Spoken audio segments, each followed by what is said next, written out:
Here's a guy that has a testimony and a story as well. I for all the things that he's done. He, you know what, one thing about him, he's consistent. Every press conference that I've gone to locally here, Terrence is going to be there. He's going to be have his equipment with him. You know what? He might not have a whole lot of resources and he might not have a whole lot of people with it, but you're going to see Terrence Flowers there. Terrence, welcome to the Sports Visions Morning Show, my friend. How are you? What's going on, fellas? Good morning, guys. Wonderful. You look great, man. You look like this ain't your first rodeo, man. You know what you're doing. Exactly right.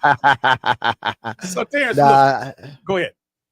No, so I basically just had to put all my good stuff out for you guys. And I'm on the sports. It's my first time on here, so I had to pull out all my bells and whistles. Well, I'm glad you're here, man. And again, I'm not going to apologize because it's your first time here. We just weren't ready for you. You know what I'm saying? We didn't have this platform. I mean, before, we had a morning, an afternoon show, a couple of days a week, a couple of hours. But now we have the ears, the eyes, and the attention of East Alabama, West Central Georgia. And again, now coming on here and again sharing your story, sharing your mission, talking about your drive and your determination. That's what we do here at the Sports Visions Morning Show. And again, I know that all of us love sports. We love talking about it. That's our primary thing. And I know that's one of your things as far as broadcasting and sports broadcasting in this area. But I want to commend you, man. Again, like I said, I've seen you and you have gone at it. You kept your head down, kept digging. You don't worry about what you don't have, but you're there. And I appreciate that. What made you come to the conclusion of wanting to be a sports broadcaster in this area and cover these kids? It was kind of, and thank you for the introduction. It was kind of by accident, DJ. My son, Dimitri, who's a running back in Shorten University, go Hawks. He was playing for the Eastway Cherokees. He was 5 years old, and I was the only dad out there with a camera.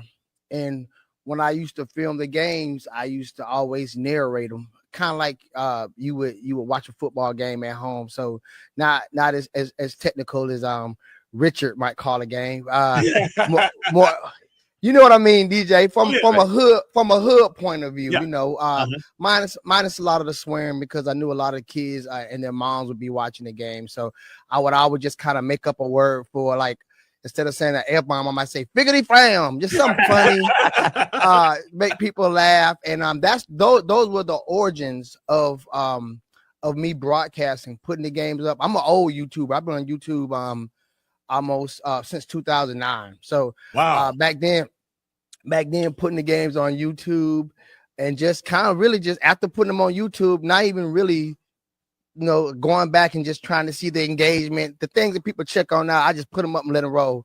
And kids just started recognizing me, saying my punchline. It's the host most coast to go. They just start just kind of making a mockery of it. Say it again. It's the host most coast to go, Coach T Flow. I didn't have the goat part on it back then. They used to just say T Flow, and it just started to grow from there. And it went from, of course, I was following my son. He went on to play for River City. Then he moved to Texas. When he moved to Texas, unfortunately, I really pour a lot into my son, but it left a gap in what I was doing with him following his journey. So I just started going to other schools, primarily middle school at the time, and of course, youth football, and just started kind of getting more serious about it. Parents started I started being able to monetize it. Parents wanted me to follow their kids and stuff, and those were the origins of it. And then, of course, as things began to evolve, live streaming came about. We got a pass through the Muskogee County School District, and we started covering the varsity games, and it just kind of exploded from there. No doubt, man. And I will tell you, you are the first streamer in this area that really opened the door for many of us, man. And to be honest, that pass you were just talking about, Jeff Battles was not really on board. And a lot of these coaches, they didn't understand the value of streaming, man. And then it just really took off from you. But it's your personality. It's the way you care about the kids, the mentoring part of it. Why is that something you felt like was your calling, Coach? Well, one of the reasons, and this might be an offset reason, believe it or not, it's a lot of parents who couldn't make games, man. I had a colonel call me from overseas. I had filmed a game with Fort Benning played when they played the Phoenix City Titans. And I got an email when I first got it. Now, DJ, you know where I come from. So when I first got this is Colonel Effingham. I'm like, whoa, wait, what? I'm like, what's going on? What I done did? So, and I continued to read the email, and he was like, I'm stationed over here in Germany, and I wasn't able to see my son's game. And I think it was one of the first Peanut Bowls Fort Benning had won. I think it was the first one they won ever. I'm not quite sure, but I think it was either the first one they had won ever or first one they had won in a while. He just sent me a long post thanking me, asked me did I want anything. I said no. I said I appreciate your service and what you do for our country. So it was bigger than just the kids. I realized that a lot of parents that can't make the game, but when it comes to the kids, man, these kids they love to see themselves on social media. They love to see their highlights. They love to see you talking about them. And I figured that if I could save one kid, maybe give them the inspiration, because DJ, you played on top level of sports. We know all of them are going to make it to the NFL. Right. Yes. But if we can keep that drive alive till they make it to college and then they get that education, we can set them on a path for life. So that kind of arbitrarily just kind of came my movement with CGY Sports is to show these kids in a better light, show them that it's a better way. You don't have to turn to the game. You can stay on your sports and get to that next level. And having that footage, I can't tell you how many kids have used my footage for what they didn't have Hudl back then, just for reels. And I've created hundreds of reels for kids as well. But Dejuan, he plays for Jacksonville State. He's one of the notable ones I can just remember off the top of my head. Kids have used this footage to show the college recruiters and other people in media, hey, this is what I can do. This was film. And I also heard, I got a kid now I'm training. He was like, when we watch film before games, he said, we didn't even use film from our camera guy. We just watch your stuff. So even coaches get in on it and use some of the footage too. But primarily for the kids, to keep them driven, to keep that dream alive, keep that light lit in them, to stay focused and stay positive. Terrence, I've had the privilege of getting to know you for the last couple of years. I mean, you are passionate at what you do, not just live streaming, but also podcasting. Where did the idea of doing a podcast come about? Because you're really passionate about sports. You got some hot sports takes. You have a partner with you. Just talk about how you guys met and how you guys started up that podcast that you have. Okay, I'm glad you brought that up. So the podcast is brought between me and my brother. Shout out to Sean Flowers. He calls himself Sean the Pod Don. All we do, if you got a brother or close friends, especially when you get a little older like me and DJ, all you do is just argue with your friends about sports and talk about your wife. That's about it. You get a little older, all the other stuff fall to the wayside, and that's all we talk about. So me and my brother, he loves LeBron. I'm constant. I like what LeBron stands for as a person, but I'm like, man, you put too much into him. He would never be the GOAT over Michael Jordan.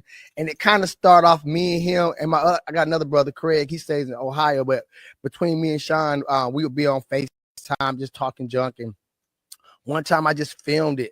I filmed us being on live, and it did pretty good. So I told him about it. He was like, man, let's start a podcast. I got the equipment to do it. And we started just using our laptops at first, just keeping it simple.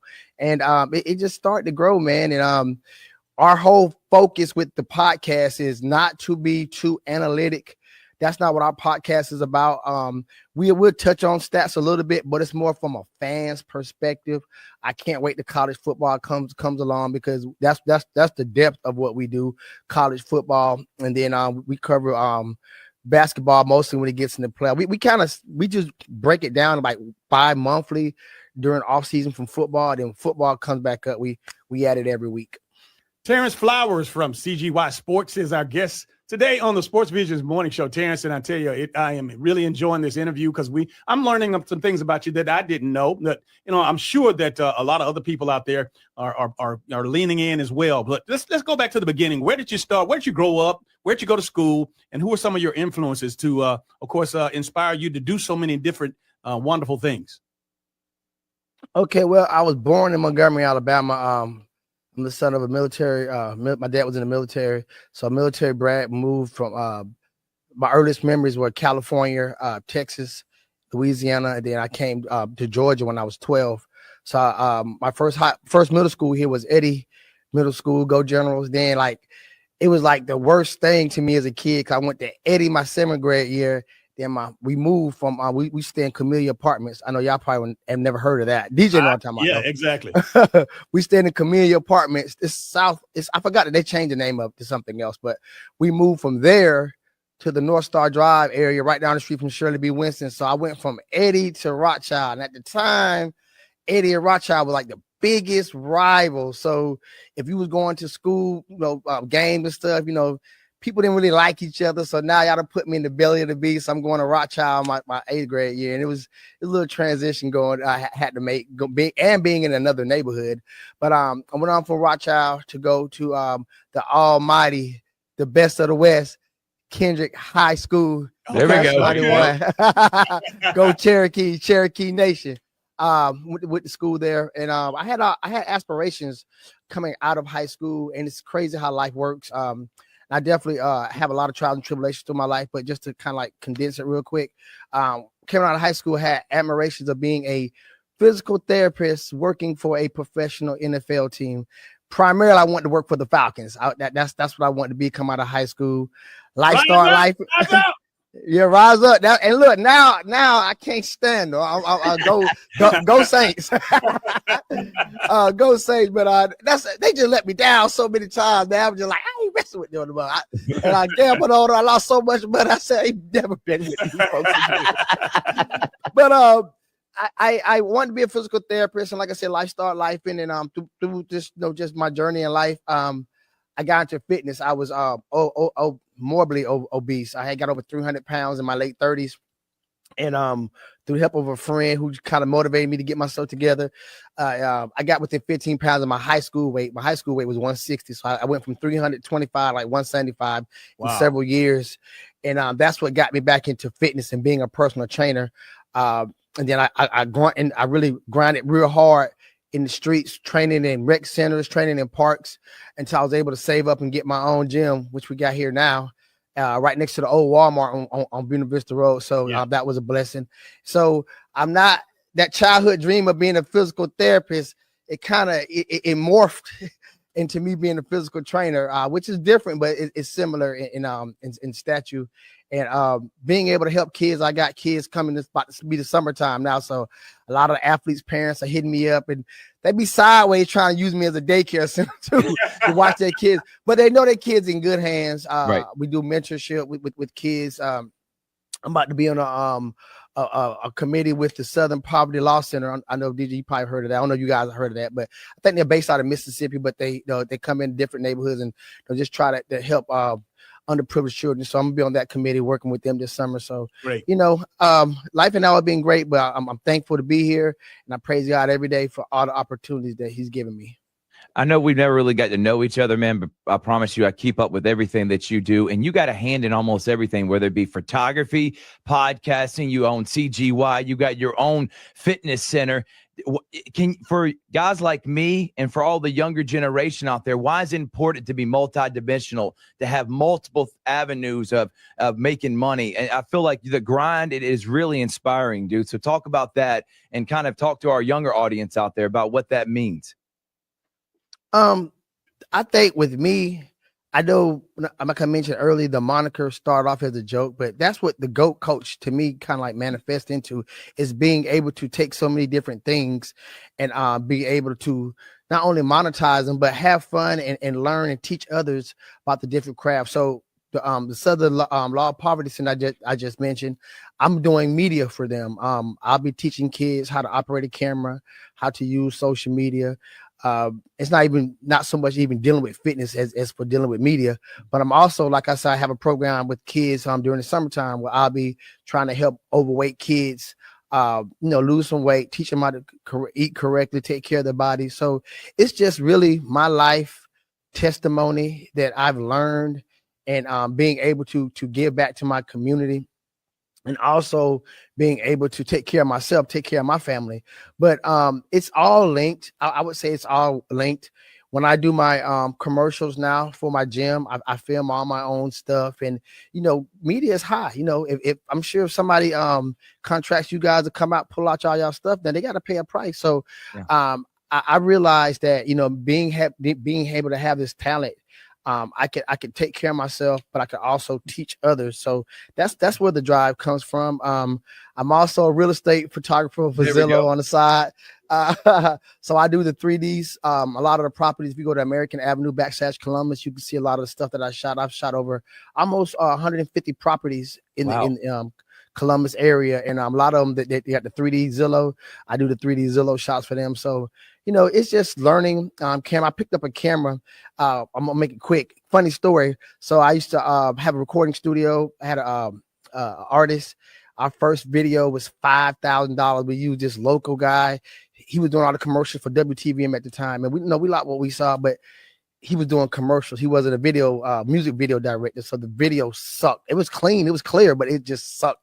The transitions were too slow, and it was just we didn't like the angles. We wanted to look like P. Diddy and Biggie Smalls on TV, and my artist was a big guy, so we were trying to get that look right there, and it was totally something different. So I went and got this is 2011. I went and got me a Canon 7D. I know y'all remember that camera, and that was my first introduction to media from a camera point of view, and my first video bombed too.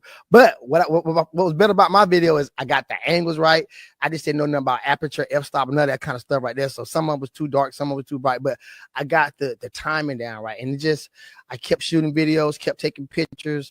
Once again, I started shooting my sons. A year later, I got a video camera, started shooting my sons football games, and it's all of a collection. Everything is a collection of my testimony, of my journey. And 2025, man, I'm still learning too. I don't know everything. I'm still learning, but my background in studio really helps me a lot when it comes to combining my audio and video together. Terrence, talk about CGY Sports. Where did you come up with the name? How long has CGY Sports been in existence? And do you have any staff members, like camera personnel, any play-by-play announcers? I hear you do play-by-play on some of these games, but just talk about your staff at CGY and how you came up with the name. Okay, I don't remember the exact time we stamped it, but Columbus, it stands for Columbus, Georgia Youth Sports, CGY Sports. And I do have staff. Some of them are camera shy. Shout out to my bestie, David Daniels. He really does not like to talk at all. He went to SEA school in Atlanta for audio. He got his certification in audio production. So he runs my sound. He runs our what's the name of that board? I think y'all got the same one. What's the name of the board, Trip? The ATEM. Yeah, the ATEM board. I thought I saw y'all had one. So he runs the ATEM board. The Black Magic that changes the cameras and stuff like that. Yeah. So he runs that stuff right there. Shout out to Gerald Cooper. Gerald Cooper, he's a Full Sail graduate. He sometimes does the play calling with me. But those two guys right there, we have a guy named Jacora. He helps bring stuff sometimes. He's more of an assistant, I would say. But CGY Sports, like I say, it was primarily about the youth in this area. And we focused on youth football, and then it went from youth to middle to varsity. But through the years, things have changed so much. And even now I'm thinking about evolving into scouting. I found the passion with scouting and develop when it comes to strength and conditioning. But a lot of the parents now, they got access to cameras. These smartphones are more powerful than they was when I started out. So parents are able to cover their kids. Even these kids got cameras now. They can come out with these DSLRs that they can get for probably $200-300, and do well enough to cover themselves. And these kids, they're smart. They know how to put in these editors and make some quality film. So I've got pushing away. I pushed away, but I took a step back from doing so many youth football games. My heart goes out to middle school. I love the transition between middle school. Really, middle school is like it's in the middle between youth football and high school. Is real competitive, and that's what that's like my sweet spot right there. I like varsity. Varsity is almost like youth football. You got the schools. They've upgraded a lot of their equipment. You might have 3 or 4 kids covering the same game. So I'm more selective with the varsity games I cover. Not to mention I plan on doing more out of town stuff this year. But awesome. I really had a passion for scouting, man. I want to go to these smaller towns, these other markets, go discover new kids, and of course, I got a plan involved, but I want to be able to present them with opportunities that they may not be getting coming from somewhere that's, we know a dog, you a dog, but sometimes, you got to lead a horse to water. So that's kind of where I'm kind of looking at. I'm still going to cover the big games this year. But I think going forward, that's where I want to take CGY Sports. He is the multi-talented Terrence Flowers. He's our guest this morning on the Sports Vision Morning Show. And Terrence, I tell you, you are an inspiration, and that's why I wanted to bring you on and to tell your story for the benefit of the people who didn't know, because everybody, they look at you and they see you, they don't know what your journey has been. And again, it's not some pie in the sky. Everybody has their own struggle, and again, it's just being able to overcome all those struggles and not and take what you have and work with it, as opposed to not worry about what you don't have. Because you mentioned a lot of things that you were up against, but the bottom line is that you're here to share that information with the Sports Vision Nation, and I appreciate that for you. But I want you to do this. We have a few minutes left in this interview. I want you to kind of expound a little bit on your faith with regards to going out and you go to a game, you get credentialed, and you don't have everything that everybody else has, but you know what? You have faith and you have knowledge in what you know how to do, and you go out and get it done. It doesn't worry about how many weight rooms you have, how many uniforms you change into. Doesn't matter what kind of car you drive, what neighborhood you live in. If you want it, you got to go get it. Yes, exactly. And I would inspire anybody who's young that want to do this. I would say just go for it. I started off with a Canon 7D, and I actually shot games. I had to go back and think about it. I actually shot games with that 7D for a couple of years. So it's some of the old footage is a little shaky because I'm holding a DSLR, zooming in, zooming out. But the passion was there, and people, when they see themselves, when you covering football games and it's a big play, they don't worry about all that stuff. They didn't have to have the perfect ISO, the perfect aperture. They just looking to see the hit or see the touchdown. So my faith has took me far in this. It's been times like everything else. You have your trials and tribulations, and every time I tried to kind of like walk away from it for whatever reasons, God led me back to it. It was a kid saw me at Walmart one day. It was like, "Mom, that's the guy I was telling you about. I follow him. He got my field goal. A little kid that kicked the field goal in Pee Wee game, and he was so happy. And I just saw the energy in his eyes. And Mom said, "Thank you so much. I was able to make it." I was like, "That's why I do this. That's why I keep coming back." I want to tell you a story though, DJ. Okay. That you might not know about. It was several years back. I was able to record your homeboy Dale. Okay. It was a project we were working on. It didn't never come to fruition. With a local videographer. I wasn't in charge of it. I was just a hired hand, and we went to his house and we recorded. It was about Jasper Saints. Yes. You remember that project? Oh yeah. Will Santana, shot to Will Santana. I don't know what happened, why they never get released or whatever, but I being in his house, seeing all the memorabilia he had up there, man, I always knew. I was like, man, I got to get with these guys, man. I always wanted to work with you and Dale, man. I see y'all on TV back in the day, man. That was one of my passions as a younger media person, is to work with you guys, man. And it kept me driven, seeing you at the games year in, year out, seeing how you were doing your thing. Like I said, my friend David, he knows you. I don't know how he knows you, but he knows you better than I do, because he knows stuff about you that I didn't know. And he was always telling me, he to get with DJ. So I'm proud of you guys, what you guys got going on. You're what's needed in this market. You guys is imprint on the community is vastly exalt Columbus in the sense as for getting more popularity. And I salute you guys for doing what you guys do, man. Y'all keep at it. I see big things in you guys' future. I can't wait to collab. I know we're gonna collab sooner or later. Yes. There's no rush on it, but it's bound to happen. But you're an inspiration, and you guys have that same vision I do. You keep a smile on these kids' faces, and that's what it's all about, man. Keeping that fire lit with these kids, man. Keeping them on the positive, that narrow road. Because DJ, I know you know for a fact there's been plenty of kids out here with talent. And then as soon as that fire starts to dim, dark forces take in, and they get pulled to the left or pulled to the right. They don't stay on that course. So let's continue to do what we do, guys, to inspire these kids, to show them in a good light, and to keep that fire lit. I'm going to say one more time, man, it's not really a question. It's the amount of respect I have for you. Thank you for opening the doors for all the rest of the streamers and the guys that go out and cover these games. I appreciate you, man. And I want to say I always been looking up to you from afar. Hopefully we get to know each other better down the road, dude.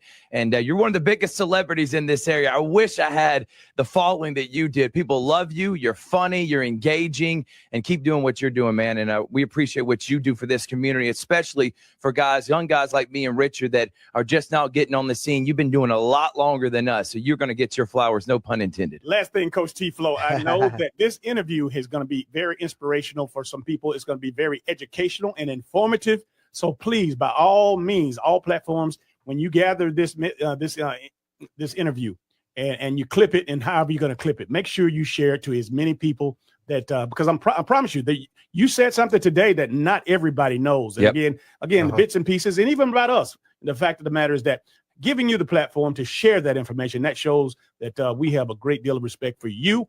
And Thrift, you're going to let them know how we can find it. Yeah, so we're on Facebook and we're on YouTube, Terrence. We're also on Apple and Spotify as well, commercial free. But if you want to clip it, you can go to our YouTube channel, Sports Visions Radio Show on YouTube. And then, of course, you see us on Facebook. So clip as much as you want, man. Hey, man, God continue to bless you, man. And that's what my wishes for you. And stay out there and fight the fight, man, because there's a lot of eyes on you and a lot of kids that you inspire. There's a lot of adults that you inspire, believe it or not. So, again, thank you for coming on the show, and I'll look forward to talking to you real soon. Thank you, guys. See you on the gridiron. Yes, sir. All right. Absolutely. That's T-Flow, Coach Terrence Flowers. The GOAT coach. That's him. Man, he is. I tell you, he's a hoot. He is. He's funny as heck, man. I'm telling you, I crack up every time he does a video. But he has a serious business mind. He's an entrepreneur. I love it. And I know my wife loves you, because that's what she's an advocate about, black businesses. And my God. Anyway, hey, look, let's go ahead and take a short break. You're watching Facebook Live, and you're listening to WLTC HD2 Sports Visions 92.1. We are your hometown.